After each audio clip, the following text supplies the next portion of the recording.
Catharine MacIntosh with Listed, and I am super excited today. We have a special guest. I am here with Christan Bosley, who is president and broker of record at Bosley Real Estate. Welcome. Thank you. Thanks so much for having me today. This is such a special moment. I hardly know where to start, but I think one of the things that makes you unique and Bosley unique is that it's a family-run business for multiple generations. So I was wondering, can you just tell us a little bit about this intergenerational beginning of the brokerage and how you fit into it? Oh my goodness. We could be here all day with that question. Okay. Well, we are fourth generation, which is incredibly unusual in our industry. I think we're only one of two across North America, actually. That means your great-grandfather. My great-grandfather, yeah. So we were founded in 1928. We're coming up on our 100th anniversary. And the entire time we have been 100% family owned and operated, which I believe is really unique. So I quietly took over the position in 2018 and was announced fully and quite publicly in 2020, right in the middle of COVID, which was an exciting time for a variety of different reasons. But I think, every generation has brought an incredibly fresh perspective to where they see the company going in their tenure as president. So, we've seen a lot of change, and I believe that I've been fortunate enough to bring along with me the core values of our family, which is appreciated by many of our agents who have been with us for decades, right? Because we're multi-generational. Our youngest agent is 22. And, I believe we have someone licensed with us right now who's about 84 years old. So, we really span the generations. That's amazing. And actually, when I've looked at what's happened over the last few years, when you took over, COVID came, like you had all these challenges. So, and now here in 2024, we have all these national and provincial regulatory changes. So change has been synonymous essentially with the beginning of your presidency at the brokerage. So how do you adjust to this? How did you manage with COVID and then these other changes? Yeah, actually I had to go back blonde. Because I had a lot of gray hair. I used to be brunette. So honestly, my biggest challenge right now is what happens when we're through this, because I'm a little bit worried about boredom on the horizon, to be honest. There has been such significant change. My time period between 2018 and 2020 really was, transitioning from sales into leadership. So for me, that was significant change in skill sets, adapting, learning, growing. And then COVID hit. And, I looked at my dad, who'd been running the company for at least, 45 years at that point. He's been working in the company for well over 50. I said, Dad, what do we do here? Like, what if we're not deemed essential? What do we do with the agents? And he kind of looked at me and said, well, you're on your own. I have no idea, right? I believe you might have dropped an F-bomb in there at some point, but great training. Yes, but I looked at him and I was like, "Pardon?" And he was like, "Well, it's not going to be me that closes the door after a 50-year reputation." And I was like, "Okay, I see where we're going here. Well, I'm going to step right into it, right?" So it really was a big, big period of change and leadership. Like, our people needed leadership. They needed certainty and security on how we were going to get through that. And then we had this insane market that went from, literally no sales for 60 days to the hottest market that we've ever seen. That was phenomenal. It was wild. Yep. And of course we came down just as quickly, and then everybody had to adapt to that. Yep. And then we had Tressa and AI and these commission lawsuits and everything else coming down the way. So I think we still have a really good 2 to 3 year runway of severe change before things settle down. Yep. And then I don't know what I'll do.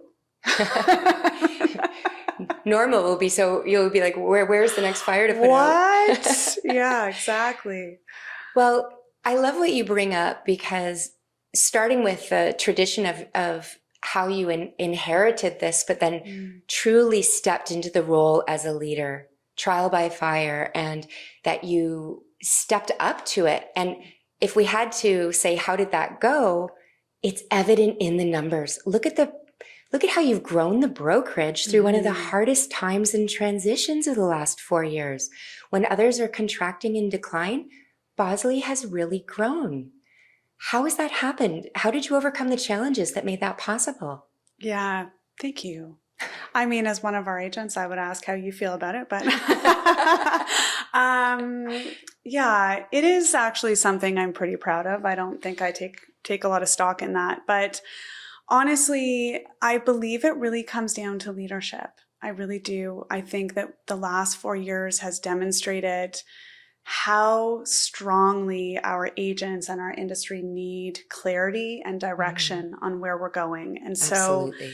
I think what I was able to provide both our agents and agents in the industry was a bit of a younger perspective, an experienced perspective, because I had 12 years of sales under my feet, and I was, a top producing agent when I was in sales. So I was able to put on that leadership hat, but also that sales hat to say, let's help you get through this period. But, when you talk about growth, the growth happened organically because people wanted to be part of something. They wanted to be part of, something bigger than themselves. And when all of our competitors were going virtual and not coming back to bricks and mortar, I was young and pushing hard to have everybody in the office. Wow. And so we were doing in-person meetings, and we were doing everything where people wanted to be a part of it. And so I think really the answer is organically, it just happened. Yes, it's so interesting because I think that on the back of leadership is the structure of values and traditions. And even coming into this office this morning, and I've seen it through all the offices, you literally have the values and pillars of the company at the front desk. I come in, the first thing I see is family, integrity, respect, trust. And so it's those pillars and that foundation that I think is what creates great leadership. How much do you, well, actually, I'm going to turn it around. As you know, and you didn't know initially, I actually had to become a realtor to make this amazing real estate app listed that I wanted to make. And so you were also a very good realtor, just as an FYI. I'd like you to get back to that at some point, but okay. Well, what's really funny is as a leader, right?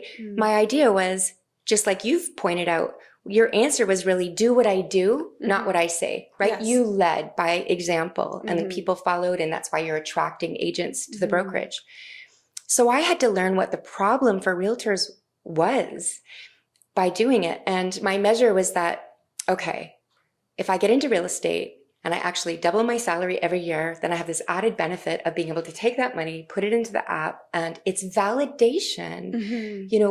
Being a success is actually validation. You attracting agents to the brokerage is validation that what you're doing is working and that consumers are having a great experience, which is what it's all about. So I wanted consumers to have a great experience. And one of the things I realized is that they can only have a great experience when they're not missing properties, when they are connected to a great agent. You need somebody who is seeing properties and meeting people, who's a full-time agent, so you're connected to the inventory and know what's going on. It just doesn't work otherwise. So all this to say that there were a lot of brokerages out there to choose from. I don't know if you know this, but literally the kind of last straw that was like Bosley is for sure was I ran into Mark McLean, who had worked here previously, and we were on the MLS committee, and I loved that Bosley was so engaged at all levels of organized real estate. The Canadian Real Estate Association, the board level, the consumer level with the Real Estate Council of Ontario, RICO. And funny enough, on the buyer and seller guides, it says, it all begins with trust. Yes. Everything begins with trust. And trust makes relationships. Well, and you can't have trust if you don't actually know what you're doing. Right.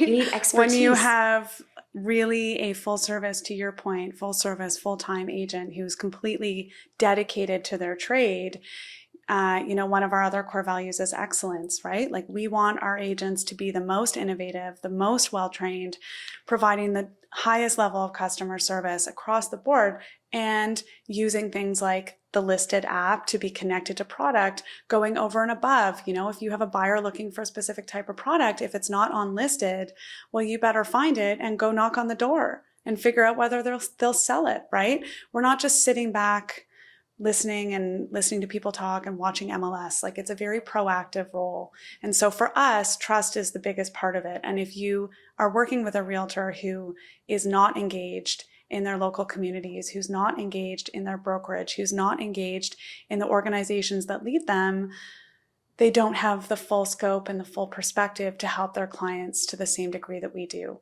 And so the level of trust is much more significant, in my opinion. Absolutely. Okay, that brings me back to company culture and support, right? Just how you talked about in COVID, you bringing people back into bricks and mortar when everyone was getting used to online and really creating that community. The other thing I find amazing and I want to ask you about is your relationship to technology. Because as a leader, you kind of have to know about technology without being a technology expert, like right? you. How do you know, right? So, and you were on the task force at Treb and you've been part of these things. So how has what you've been involved in shaped what you've provided to the agents and how you support them? And also, when a choice is to buy it, lease it, or build it yourself, how do you know when to just recognize a great technology like you did with Listed and bring it to the company for the advantage of your agents? Like, how do you navigate that? Yeah, that's a great question. Okay, so there's a lot to bite off there. What I would say to your very last question is that Bosley is a real estate company. We do everything possible to facilitate our clients in the sale, trade, leasing of real estate, period. We are not a technology company that happens to sell real estate. We are not a marketing company that happens to sell real estate. We know real estate, period. 100%. So when it comes to technology, I can tell you straight up, I will never invest my company dollars on building technology for my agents. Yep. It is not my specialty. I don't want it to be my specialty.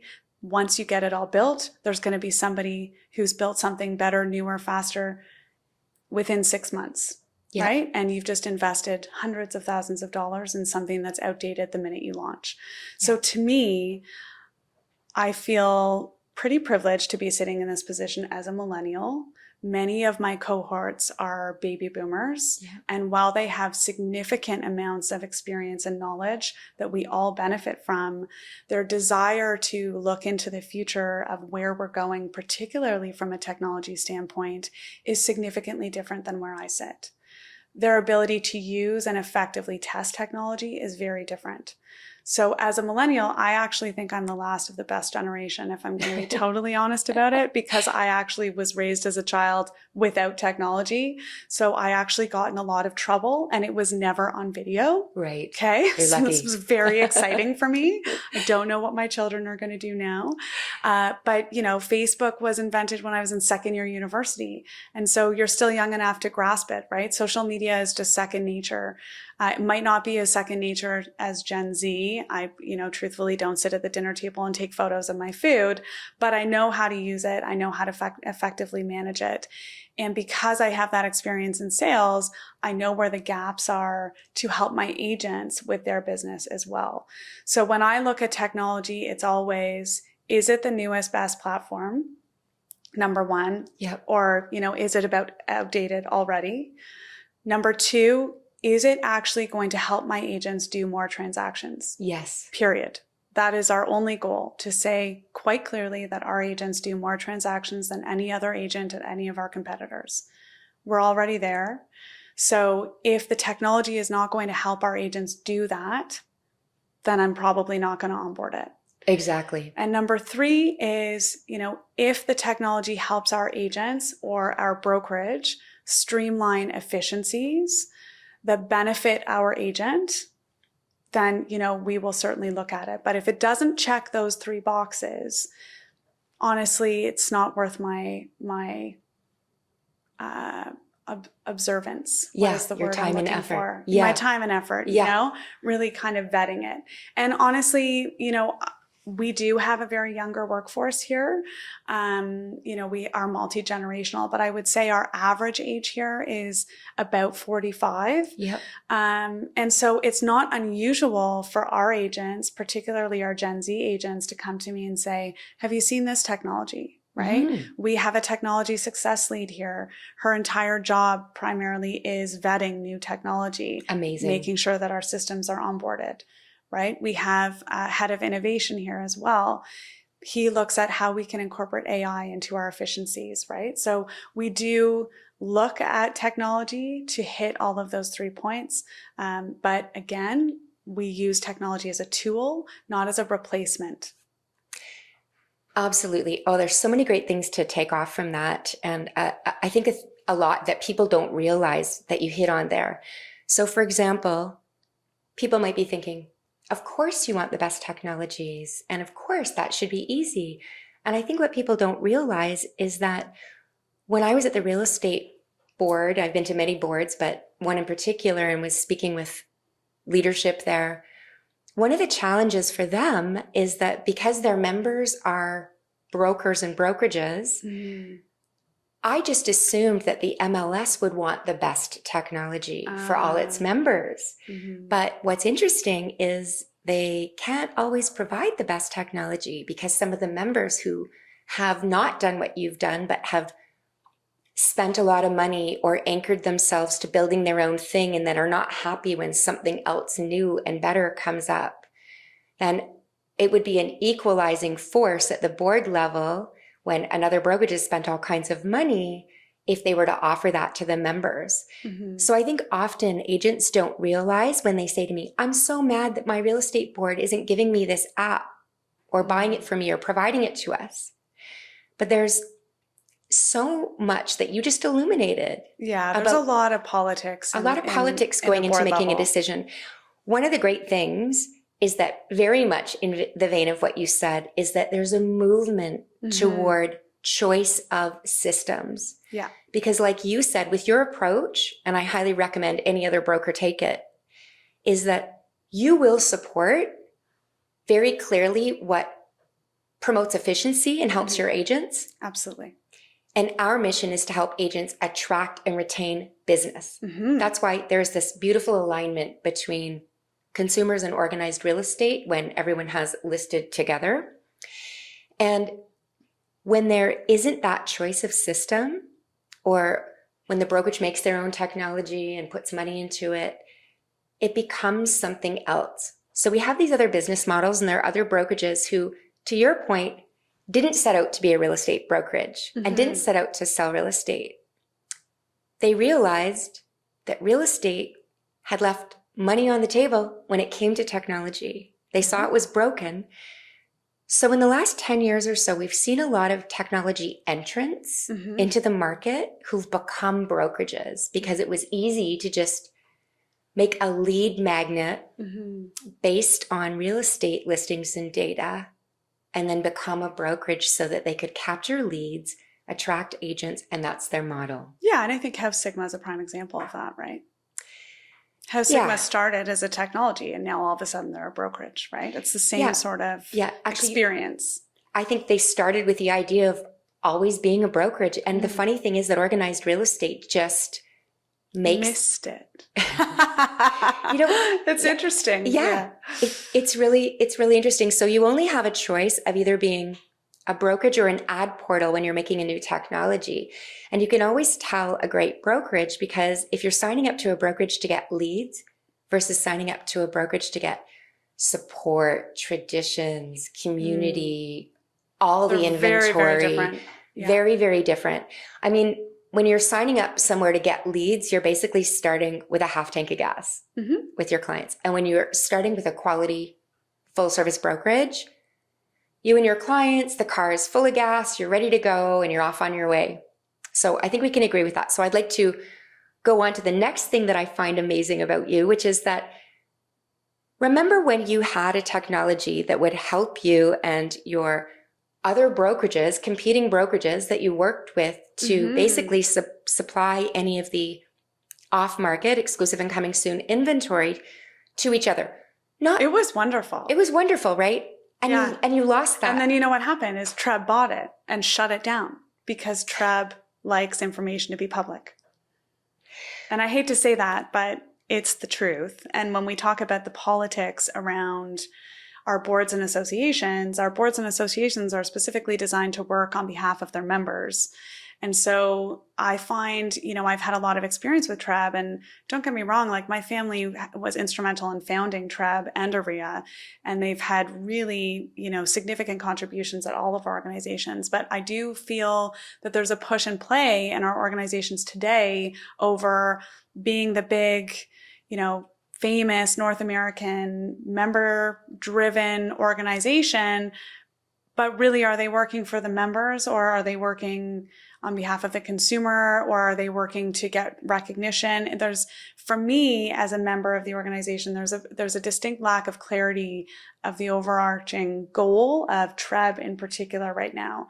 So I think many of their initiatives are member-based, but then many of their initiatives are Treb-based that are to the detriment of the membership. And so your very point on that is, they took a vehicle that many, many brokerages throughout Ontario were using very effectively on behalf of their consumers and discontinued it. And that was a very hard transition for us. And then in comes Catharine with Listed and the solution that we've all been looking for. Oh my gosh. Well, thank you. And to your point, it is very challenging for MLSs. And I think sometimes without realizing it, they're in their own way. Absolutely. And the boards and organizations are in their own way too.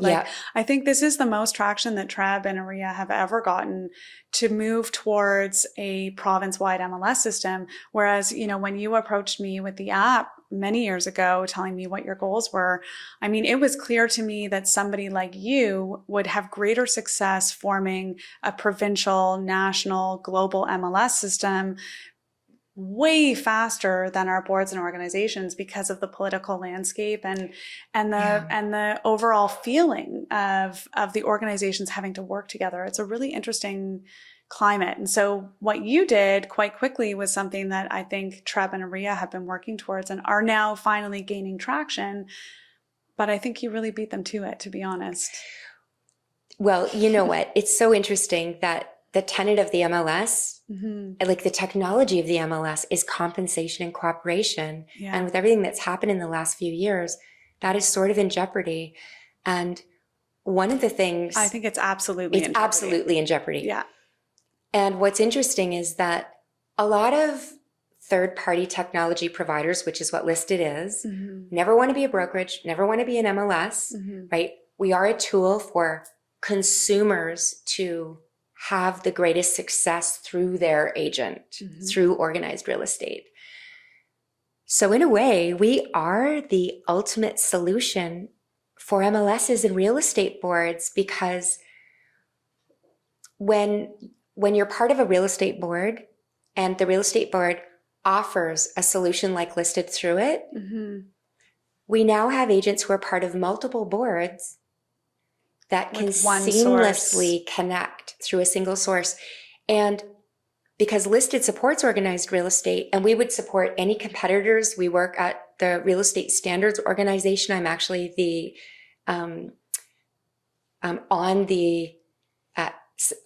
not chair, but the sub-chair of the interoperability work group at RESO. And we work to push data standards down to all the MLSs. And that's because I realized the broken thing in organized real estate was constant competition. Where the competition amongst the boards is like the competition amongst the agents. But in my opinion, one of the reasons I believe so strongly in the Listed app is because you are one of the only technology providers that I've seen that understands, believes, and respects in the value of a realtor. It's not a technology designed to replace the realtor and the human connection. This is a people business. At the end of the day, it's people's largest investment. It is a people business. Your app helps agents find things in one common area. So, to your point, as an example, I'm a member of 5 different boards. Right. For me to search in those locations, I have to sign into 5 different platforms. It's outrageous. It shouldn't exist. That being said, we are in a much more positive position than the US is, right? We have TREB, which is the largest geographic region, I would say, where, in the US, in that same region, they might see 12 different MLS systems, right? So we are certainly much more consolidated than our North American partners. But the reality is your app still preserves the relationship between the realtor and the consumer. And any other app that I've seen short of realtor.ca, it just doesn't respect that relationship. Yeah, and a main difference with realtor.ca, for those who don't know, is that it's an ad portal. So it's connecting consumers to the listing agent. So like you said, when a consumer succeeds in real estate, it's because they start right away to develop what? The relationship. Right. Not the technology, it's the relationship. So to have a relationship, it has to be monogamous in a way. It has to be with one realtor over time. Trust. It has to be trusted. Yeah. And listen, there's always going to be buyers out there who are going to go direct to the listing agent. There's always going to be people who want, a different level, discounted level of service, right? That's why we have varying business models here. That's why we have varying compensation models. There's something in there for everybody. But for me, your app really preserves that full service ability to not undercut each other and to really preserve that relationship. So yes, with every feature we have, we are constantly asking, how can the consumer see the value of the agent? Because there's so much value for the agent. And I think with the changes in the marketplace, where the tenet of the MLS was compensation and cooperation, and now it might just be more cooperation. The value of the realtor has never been more important, especially buyer agents. And to your point, the technology of the MLS, compensation and cooperation, is being applied in the MLS, but not at the level of the MLS. So not MLS to MLS. So in your MLS, Bosley, other brand work together under the tenet of the MLS. But then when the MLSs come together, there's no compensation and cooperation amongst MLSs. So that is what we provide. I don't believe they can do it for themselves. They actually need an outside third body. And no matter how big a board is, whether it's a tiny little board with 200 agents, or whether it's 70,000 or 90,000, you're always going to hit an edge in your geography. And when we have FANG companies, Facebook, Apple, Google, Amazon, they're going to figure it out one day. And so I think it's incredibly important that the solution for the MLS come from within the system. That's why us and there are a couple other companies in the States that have the same value alignment of supporting the consumer through organized real estate. And I think that the more an MLS has a front end of choice and allows technologies like Listed to be in it and members and agents to utilize it and be connected to it, they're actually going to fortify their own existence into the future to grow and change. Yeah. I mean, I believe now more than any time is really full of opportunity because, I'm watching what's happening in the States with compensation. I'm not 100% confident that's going to happen here because our system is significantly different in a variety of different ways. But, there's a lot of questioning about what is the future of the business? What is the future of the agent? What is the future of the technology? So, going back to one of your previous questions about my time at TREB on the technology committee, I was really privileged to be asked to participate in that committee. There were only about 8 of us. And at the time, it really was quite clear that TREB recognized that not all of its members, honestly, there's not a lot of money in brokerage, right? Like people don't run brokerages to make money, to be honest. We run brokerages because we love our people, Yeah. So there's not a lot of brokerages that have hundreds and thousands of dollars to invest in the technology that as we move forward, we're going to need more and more of. So I will say that TREB has taken a real step forward in saying, let's let our brokerages white label this. And while there are many examples that I can give of TREB and AREA homogenizing that brokerage model, this, I believe, is something that, sure, it might impact some of, I look at an EXP that's wholly virtual based, that has all of their technology. It might impact them. On the flip side, everything that they're doing, in my opinion, is to streamline the experience for the consumer. Mm-hmm. And the stronger our industry is for the consumer, the more trusted we become, which has really been a challenge for our industry for some time. Yeah. So I do believe that that's something really effective that TREB is doing. And it gave me an opportunity to say, oh, wow, look at the different options when it comes to MLS. Look at the different web form options. Look at the different back-end options for CRMs, right? There's a million different things, blockchain technology, end-to-end consumer-facing product, mm-hmm. like right from the transaction to the lawyer to the mortgage broker, everything is kind of in a one-stop shop for that consumer. And if, TREB has the finances to help build that and maintain it and keep it at the forefront, it's way more than any independent brokerage could do. Absolutely. And it truly helps the consumer. And I think that, again, has to be the focus is there would be no real estate industry without consumers. Mm-hmm. Serving them and serving them best is just the number one role. Absolutely. And you get what you pay for in this company, in this industry as a consumer, you really do get what you pay for. There are significant levels of service. I think that's one thing that consumers don't always understand is that when they see commission, for example, I think we actually might see a move to being able to charge more commission. Well, we are here. Yeah. I can tell you our average commission has gone up fairly substantially year over year. Exactly. Because we can demonstrate value in our numbers, in our services, in our ability to achieve success. And, you look at what happened to the investment industry or the travel industry, right? Like people are prepared to pay for good, positive results. And if we can sit there in front of a consumer and demonstrate, hey, you're going to pay us 1% more, but by the way, you're going to net 5 times more than that in your pocket at the end of the day. What's more important to you? The consumer is always going to say, always, I want to net the most amount of money in my pocket. And if you can show me that you can do that and how you do that, I'm in. Great. Especially at the least convenience. Yeah. The most value, the least. Absolutely. Yeah. The least inconvenience. The least inconvenience, exactly. Okay, this is great. So one of the things that is really interesting is that the way for any real estate board to achieve that kind of ability to serve the consumer is to do what they did with the task force and mm-hmm. is to have brokers come together and invite in the various technology companies. It's actually the way to do it at least cost mm-hmm. to the industry itself. Yeah, because you have mass. Yeah.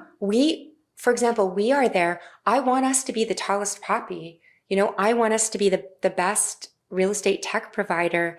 And I only get to do that if there's open competition in the marketplace. Yep. And one of the elements that's been indicative of real estate is this one-hit wonder where they choose a single vendor.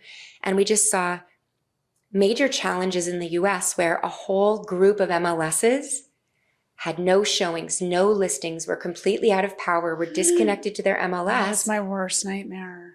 Because the vendor got hacked and went down. Yeah, that's tragic. And then actually a service very much like Listed that was in that MLS as a front end opportunity worked 24/7, came to the fore, had all the listings, rejuvenated them, even put up a way for agents to book and do showings and keep their open houses.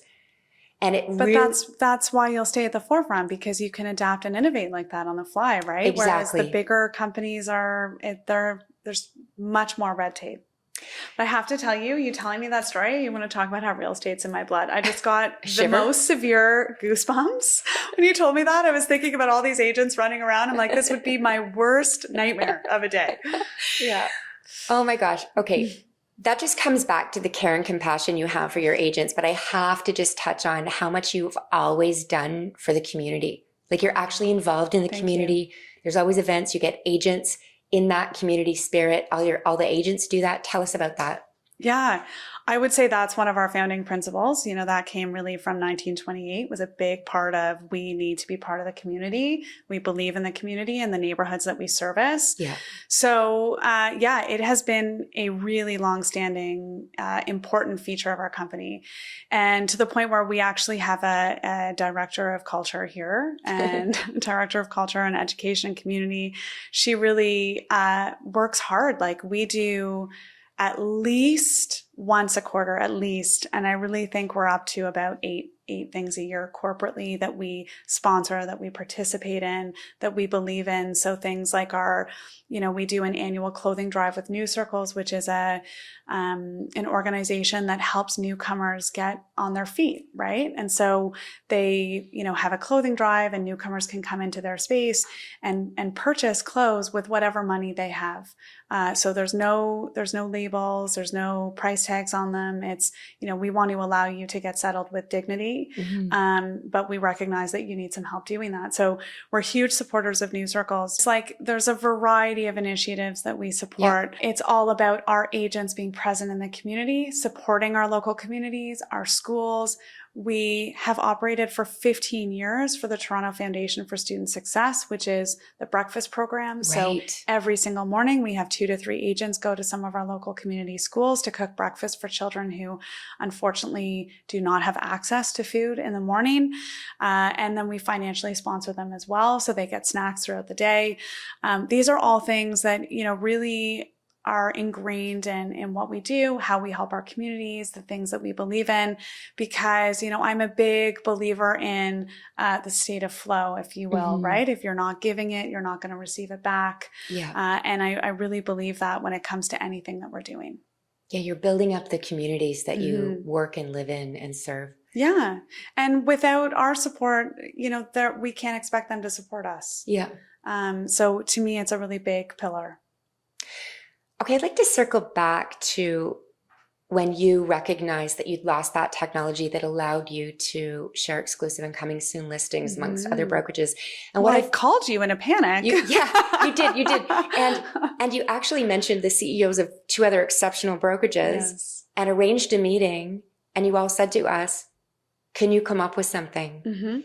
And then, so this is a 2-year project. So we spent time, effort, and money and came up with something. And then the law changed. Yes. And then you presented it. And I was like, well, that's too bad, because in 4 months we can't do that. But that was a great solution. Yes.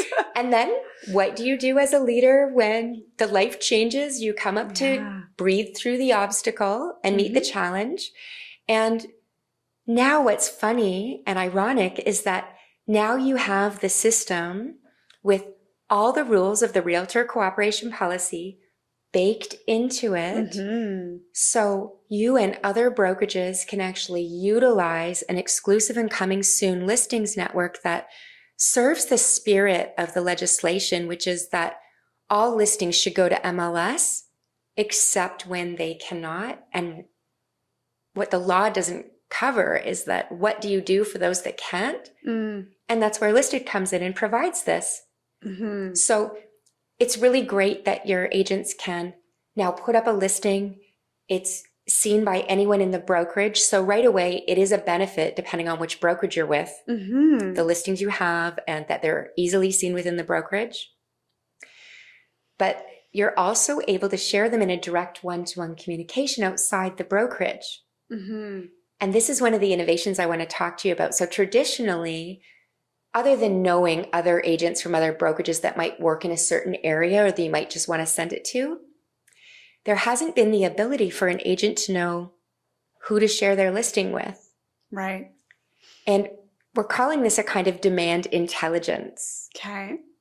So the idea is that if you're an agent, you've got listed, and your client just does a search around Leaside, and all of a sudden, all the people who have saved searches are this, through AI, captured interest, demand interest, because it's always matching supply and demand. So all the agents who aren't part of that brokerage would never see an exclusive or coming soon listing from an agent from another brokerage. But think of it as invisible pins on the map. So the clients don't see them, Other agents, if you're not in that brokerage, don't see them. But that intelligence of the demand is served back to the listing agent to say, we recommend you send your listing in a direct communication at a tap through Listed to the agent who represents that demand, whether it's their own search or their client's search. There might even be an agent who doesn't even know why they received it, taps it and goes, oh, my client, Jane Smith, had a search and lease side that captures your exclusive listing. I can't wait to tell her. Then they do the relationship thing. They actually call up the client and say, I have something you might be interested in. I'm going to tell you a story that I haven't told you before. Tell me. Okay. So, as you know, I was an early adopter of Listed. Yes. I started using it when I was still in sales. And so I've been on the platform for a long time. And every once in a while, I get these random leads that I can't service because I haven't sold since 2018. And so the other day, I received an exclusive listing in Lawrence Park. And Lawrence Park is, you know, where I live. And I was like, oh, this is interesting. Because of course I search on your app and my husband searches on the app. Yeah. And I was like, well, this is interesting. And this was before I had known about the type of product that you had launched. You hadn't yet done a full launch. Yeah. So I, you know, typically when you make these changes, I know you put some agents in beta, and so I received this exclusive and I was like, oh, this is kind of interesting. And so I looked at it and I, you know, truth be told, was pretty busy and didn't really think anything of it and put my phone down. And 2 days later, I get a call from the listing agent. Now, the listing agent, while they were working very hard for their client, also failed to do their research. They did not know who they were calling. So that was kind of funny.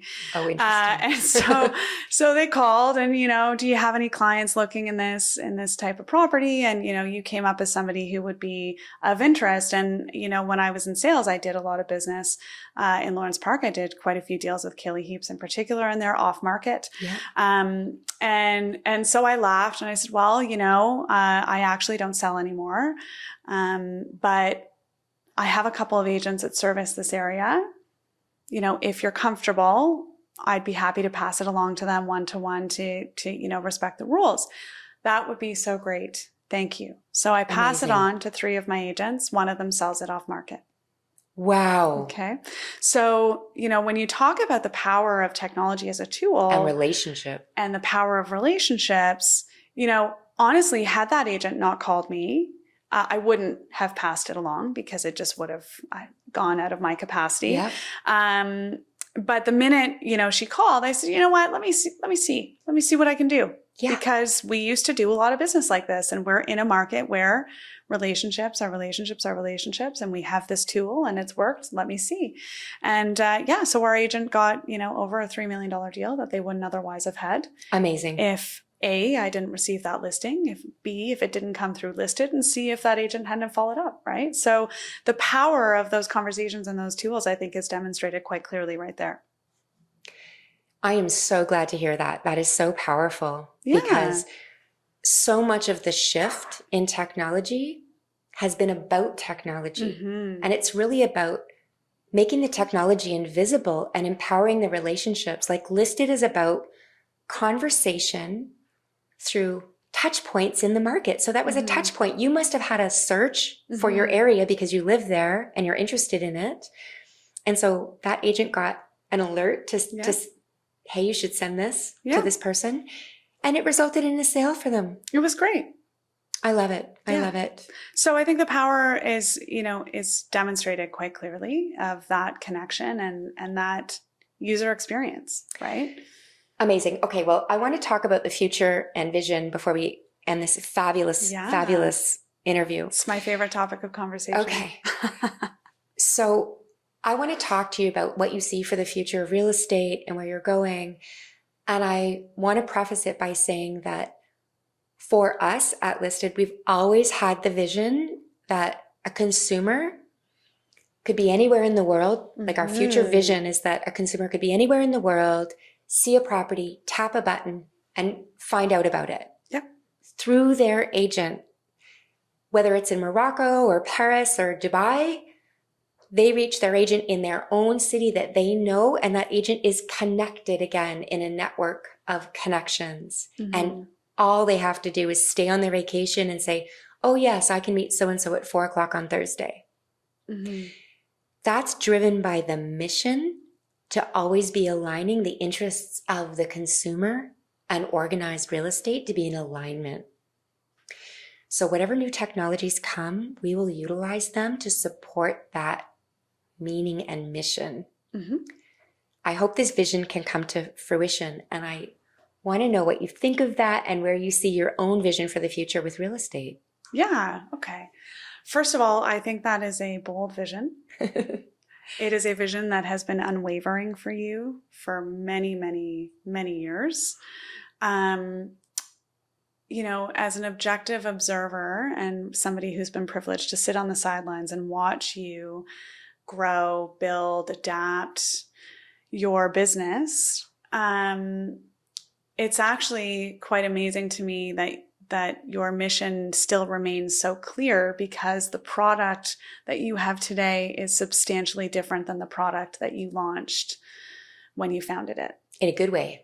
Huge, very positive way. And so the fact that you have adapted so significantly to the challenges that you've overcome, yet your mission has remained so clear, I think is really inspiring and a sign of an incredible leader. So congratulations on that. Thank you. I believe that you will accomplish it. I do, actually, because I have been watching and have not had an experience where you have vocalized a goal and not met that goal. Do I think you're going to do it next year? No. Do I think the opportunity is now? Yes. But I think that you have the tenacity and the stamina to keep moving and to make that happen. And I think that you are incredibly privileged to have the connections where required, you know, locally, provincially, federally, globally, to put that in alignment. So I know, you know, 2 years ago, we went to Vegas to meet with leading real estate companies of the world, right? There's so many different opportunities at your fingertips to make that happen. So yes, I believe that it's achievable. As you know, as an independently owned broker operator,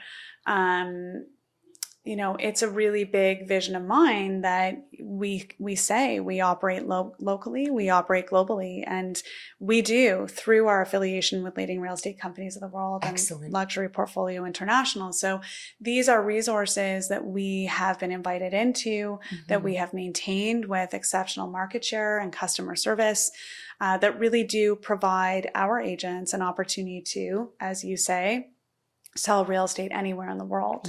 Now, if our agents could do that using the listed app, that would be even better. But at the end of the day, there's still a person on the other side that you're connecting to. So the more information at your fingertips that you have here locally, certainly the more trusted you are as an advisor to that client. But you are still always going to want to connect that client locally to the person who can best service them in that region, right? Absolutely.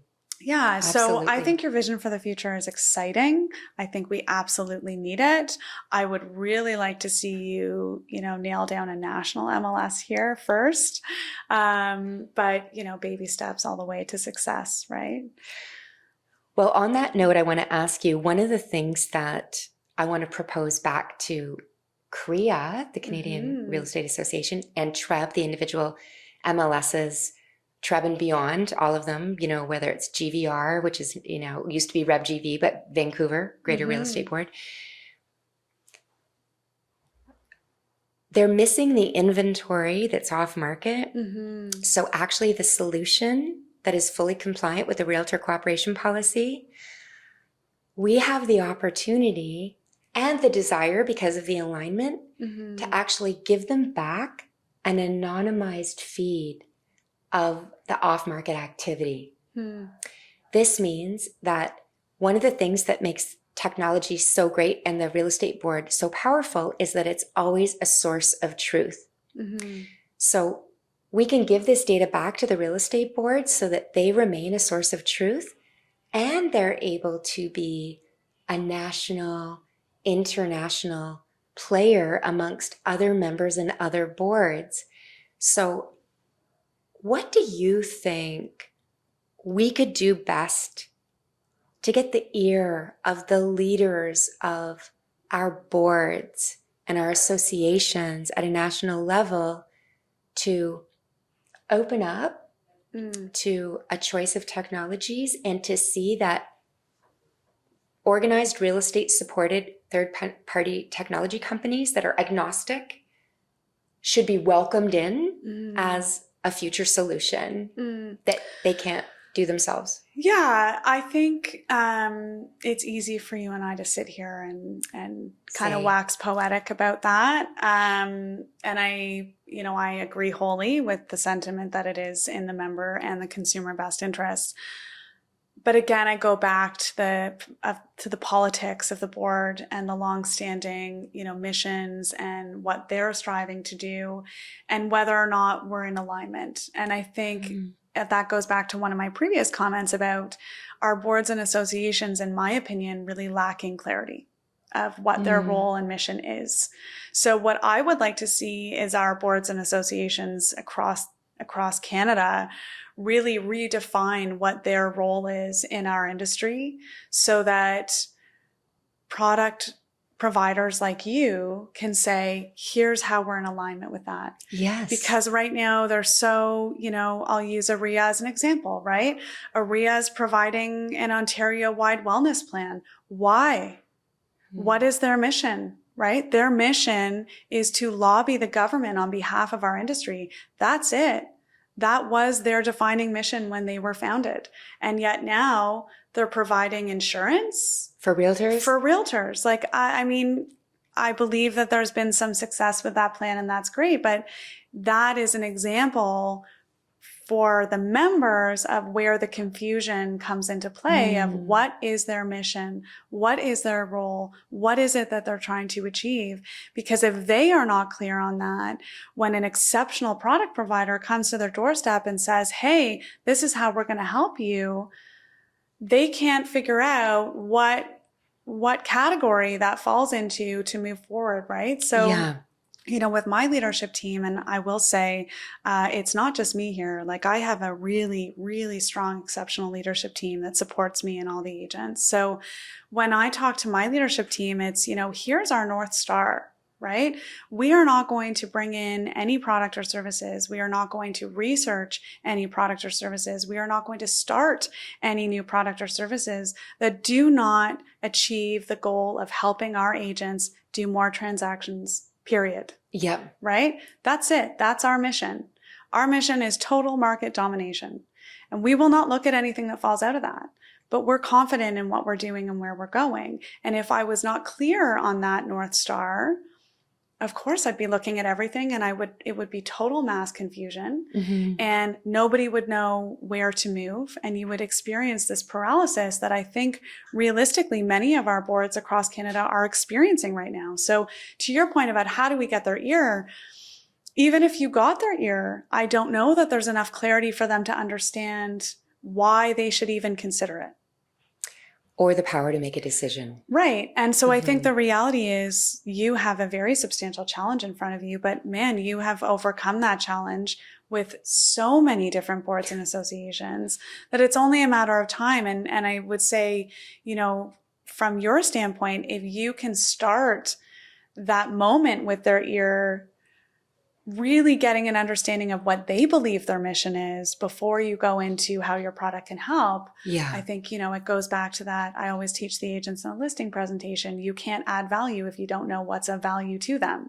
Yes. Right? So if you're sitting in front of somebody and you happen to catch their ear, what's of value to them? What is the mission? Why do they work for the board? Right? Yeah. They could do anything. Yes. What is it that they're hoping to achieve? And how can your product come into alignment with that? That's what I would say. That's excellent. That's excellent advice. You also just trigged an idea that has kept coming up, which is that perhaps sometimes change truly does come from the ground. And the North Star for us has always been, how can we serve the consumer through organized real estate, which is the caveat. And I believe that's full alignment with what the clarity and mission of boards should be, is how to serve the consumer through their members. Should be, yes. Yes. Mm-hmm. Well, on that note, I'm so happy to see the brokerage growing. I'm so happy to see you. I'm glad that I've been incubated in the safest, most wonderful space, and that you understood that I could put on my anthropology hat and become an agent so I could understand how to make this technology. Yes. You know, back with our values in integrity, there is, with listed, not one iota of favoritism or benefit for anyone. It's structured in our business rules and how we live and how we are. So I think it's only by coming to this safe space where everybody truly works to cooperate in a competitive way that consumers are served and agents win the day. Yeah. And so I have to just say, thank you very much for having me today. And wrap up. And from, one leader to another, I will say that I find your persistence and your ability to adapt on the fly totally inspiring. And I feel really privileged that I've had an opportunity to observe and participate and support over the years. So thank you. Thank you. It is likewise. It is likewise. Thank you.